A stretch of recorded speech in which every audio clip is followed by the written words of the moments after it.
ஜெயலலிதா என்னும் நான் ஜெயலலிதா என்னும் நான்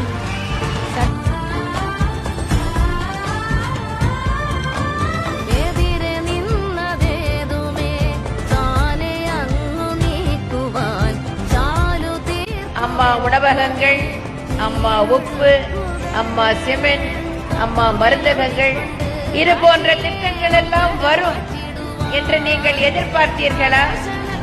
ஒரு தாய்க்கு தான் தன் பிள்ளைகளுக்கு என்ன செய்ய வேண்டும், அதை எப்படி செய்ய வேண்டும், அதை எப்பொழுது செய்ய வேண்டும் என்பது தெரியும்.